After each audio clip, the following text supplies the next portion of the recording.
Hello and welcome to Fight Picks with the Pros. My name is Garrett Marchesano, and today we're going to review 4 fights from the upcoming UFC Fight Night featuring Jared the Killa Gorilla Cannonier versus Kelvin Gastelum. And the main event today, I'm joined by, as always, my co-host, former Season 18 Ultimate Fighter champion, Mr. Gunsmith, Chris Holds It Down, Holdsworth. Yeah. What up? Go. Introducing Fight Picks with the Pros, brought to you by FanDuel. All right, the first fight we have up, we're going to review is Alexander the Cannibal Pantoja. Yeah.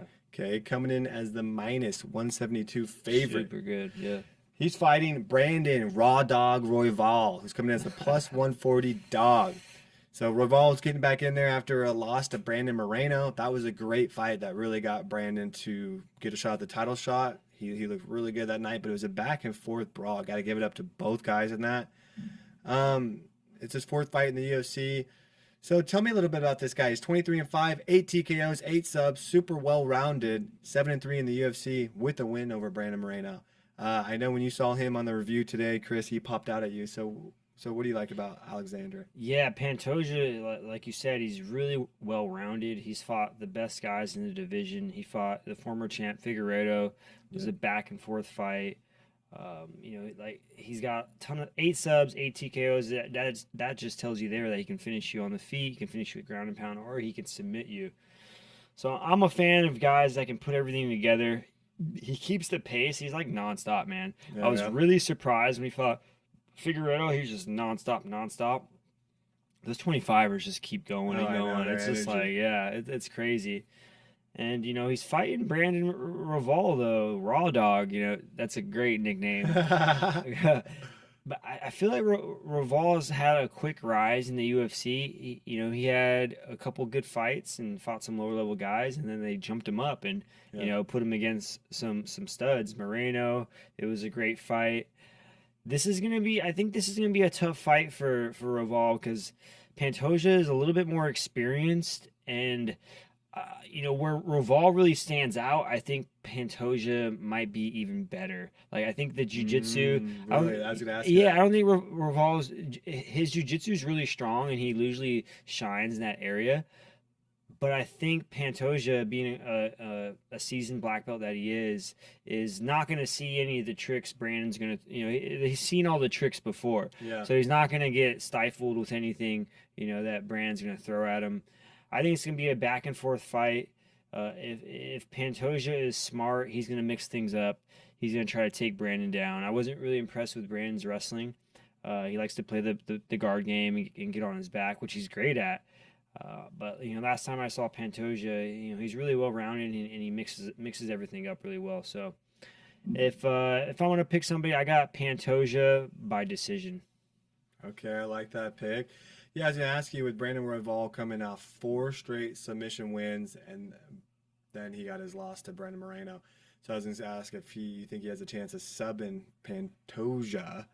I don't think so, no. But he has 8 subs on his record as well, and is a Brazilian Jiu-Jitsu black belt. So you answered that for me, saying that he's going to negate those submission attempts. I think this has a chance to be a brawl. Got minus 172. I'm going to go... Yeah, Brandon Royval, he's 12-5. He did lose his last fight. After losing his last fight, he's jumping up and fighting the number 3 ranked guy. I got to go with Pantoja as well.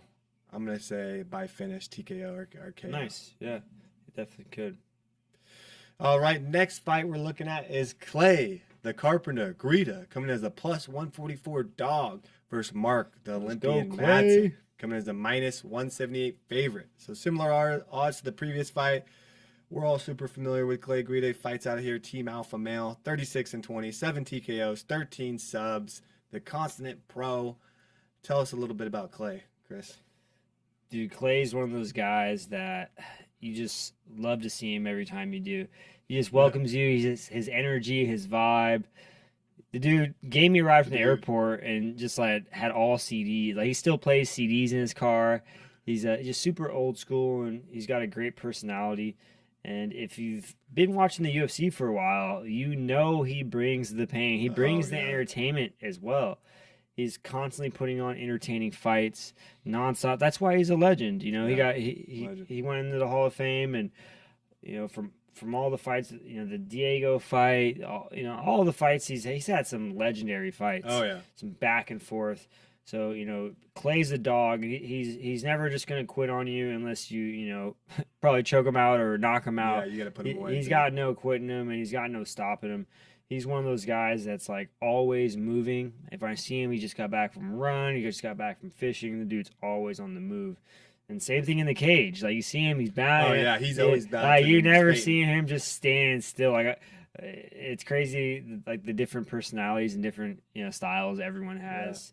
Yeah. But this Mark Madsen guy is, he's pretty legit. I was impressed by his wrestling pedigree.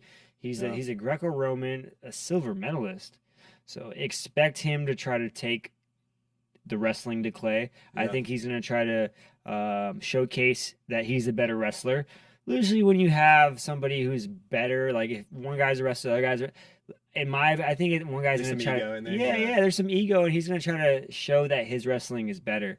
And I think Clay is known for his wrestling and his takedowns and his pressure, his ground and pound. And I think Mark Madsen is going to try to, take that away from Clay and impose his wrestling and that type of style. So I think Clay needs to mix things up. He needs to work that Joey Rodriguez boxing, get the angles, start, peppering Mark Madsen, and get him to come in a little bit wild. And, Clay's hard to take down, so he's no slouch.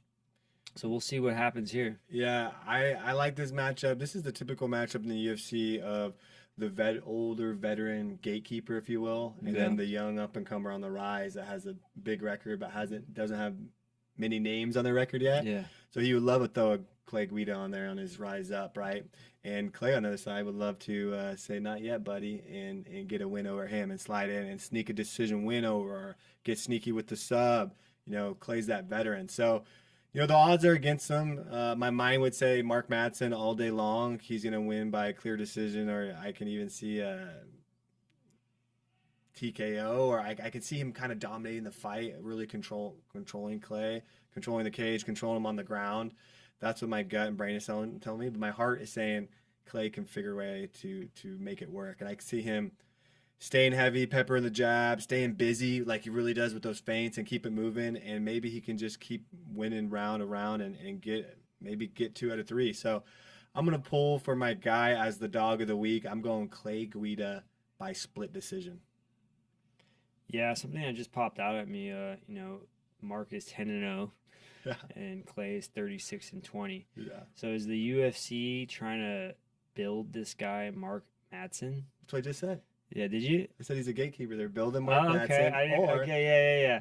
You're right. I think they might be trying to build him. And, for sure. Clay's the name. He's getting older. I can see, anytime someone has an undefeated record and they fight like an older vet, I'm like, Yeah, no, it's a gatekeeper. Is this fight a for setup? Sure. No, it's a setup.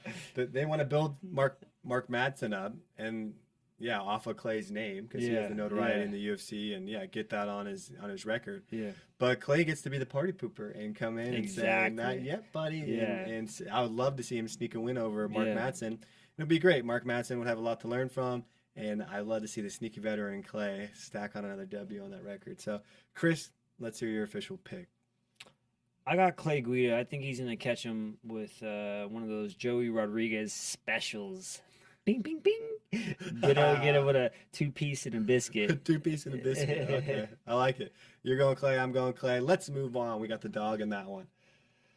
So this time, before we go into the main event in the evening, we're going to talk about an early prediction that was just booked. Derek Brunson is coming in as a plus 120 dog against Darren Till, coming in as a minus 142 favorite. So I've been waiting to see Darren Till get back in the mix. He's been out quite some time. He did have to pull out of the Vettori fight with a broken collarbone. Oh, no. So that was disappointing. I thought that Vettori fight was going to be, I thought that was a great matchup with Darren Till. Thought that was set up to be a great fight. But I like this one as well in Derek Brunson. I feel like Derek... he's kind of has this humble confidence, doesn't talk a lot of trash, doesn't do many call outs at all.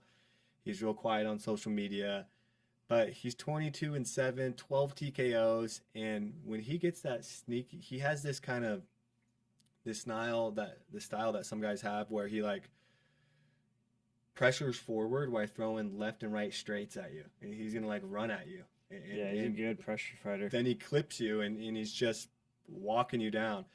And then you got Darren Till on the other side, 18-3. He had a huge rise to fame in the UFC, of course, with all his trash talking. He's the opposite of Derek Brunson on social media and in the media and his call-outs, etc. He's 6-3 in the UFC. This is going to be his third fight at middleweight. I love watching Darren Till fight. I think he has some clean striking. He's fun to watch. He can always knock anyone out at any moment. So I really, as a fan favorite, I like both these guys.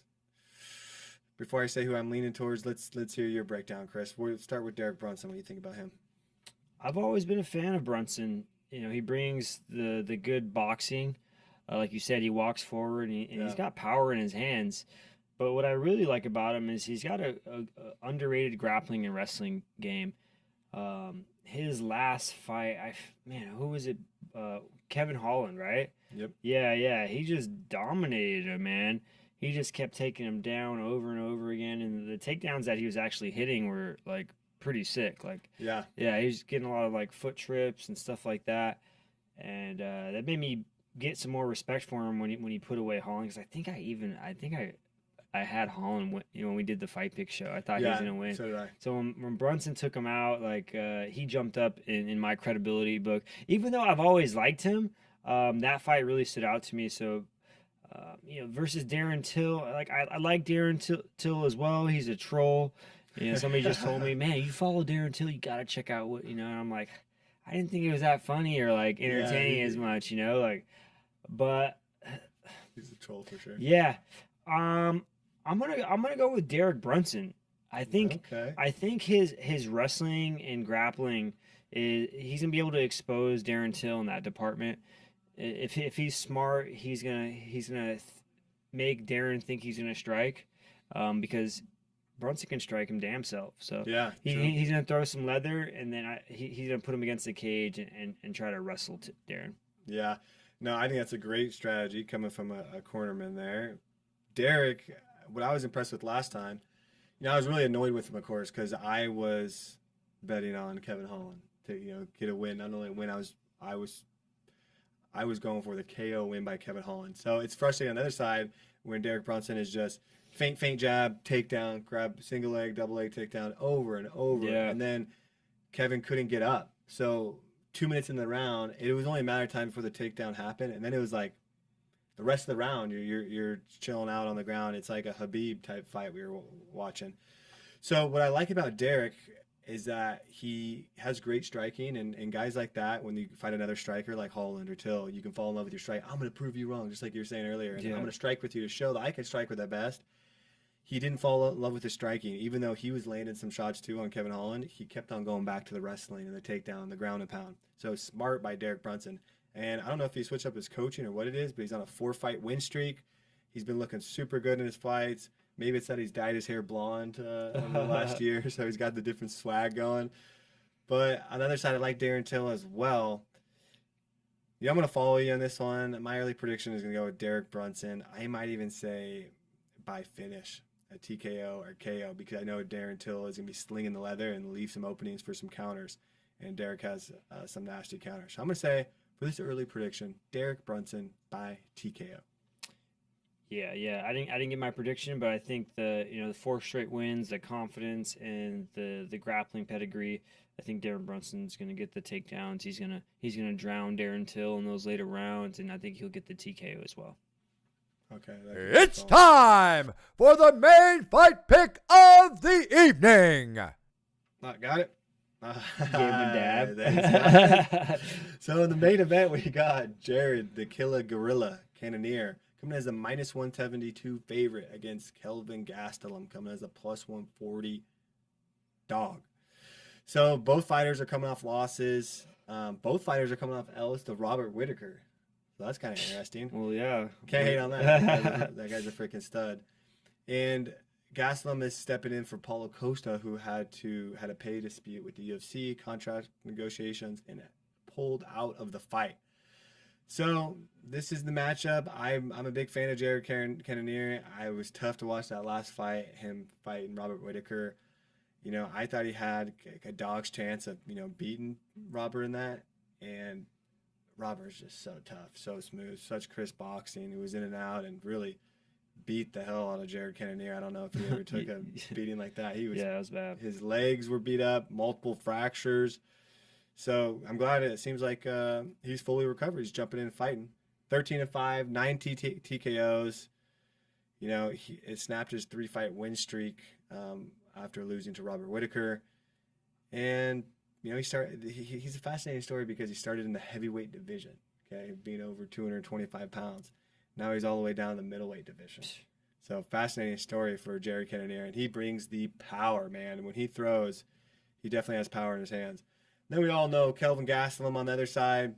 He's 16-7. He's had a bad skid over the last couple years, racked up quite a big L's, but don't let that, you know, confuse you, because some of it was some weight problems. He admitted to some coaching problems, you know, not putting in as much effort as he could. So really an effort side, and the guy that's, you know, has the God-given talent, and he has this like natural left-hand straight that can just put guys away. So I feel like maybe he was leaning on a little bit of his natural ability. He wasn't pushing himself as much as he should have. But I'm a big fan of Kelvin. Love to watch that guy fight. Like I said, 16-7, 12-7 in the UFC. He's a fun one. I know you're super familiar with Kelvin, so that's the overview. What pops out at you as the stat list between both these guys, Chris?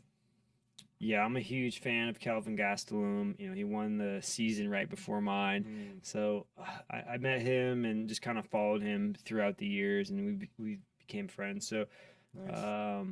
And I like his style. You know, he blends it up. He came in as like primarily a wrestler and grappler and just a grinder, and now he's like you said, he's knocking people out with that left hand. But, you know, you got Jared with the 6-inch reach advantage. That's big. And 6 inches, you know. That can, you know, he's probably going to try to use his jab and stay on the outside and probably look in time Kelvin's takedowns. But I think Gastelum, I hope he's made the changes and he's taking things serious now, because you know, when guys start getting really successful, they get money in their bank account. Maybe it's women or partying or eating, whatever it is, their vice. They kind of pull back to, you know, to what got them there, and they need to get reminded maybe by an L or, you know, something happening to where they have that light bulb go off and like, damn, I could be doing a little bit more, you know, if I wanted to. So, you know, hopefully he turned that corner. He changed some things, and I think he's going to be able to out-grapple Jared. I think he'll be able to out-grapple Jared and, you know, even maybe get a submission. Okay. I'm going to go the other side on this one. I like Jared Cannonier. I had real high hopes against Robert Whitaker in that fight, but we know now that Robert is a level above. He's at that championship caliber and that #1 contender caliber. So I don't want that to take away from his 3 straight wins at middleweight, the power that he was showing in his hands that he was carrying from heavyweight down to middleweight. You know, a lot would say you're losing the weight, you're losing the power. He still carried it with him. So I'm going to go with Jared Cannonier. My heart, you know, it's tough because I like a lot of these fighters. You know, I like Kelvin. I root for him in a lot of fights. But I'm going to go Jared Cannonier by decision. That'll be my official fight pick. Chris, what's your official one? I got Kelvin by submission. By sub, that's right. All right, that would be a good one. Let's scroll down a little bit before we wrap it. I want to see what the sub is. Kelvin by submission is plus 1,400, folks. That means you put $100 on Kelvin, and he's got 4 subs on his record. Yeah. So bet 100, win 1,400. You heard it here from Chris Holdsworth. That might be a good one. By KO. I can see him getting to his back and then throwing in like a vicious Dan Severn choke or something, and Cannonier looks like he's got a little long neck. Yeah, I could see that too. Just my prediction. Don't. If that hits and he didn't put it up. Yeah, you got to put up some cashola. So that'll be it for this show, guys. Thanks for watching Fight Picks with the Pros, brought to you by FanDuel. Please don't forget to like this video, subscribe to our channel, and thanks to all you folks listening out there in podcast world. We'll see you next time. See you, everybody. Hello everyone, Bruce Buffer here. Thank you for watching the MMA Surge YouTube channel. We hope you enjoyed this video. Don't forget to subscribe and get notified when we upload next.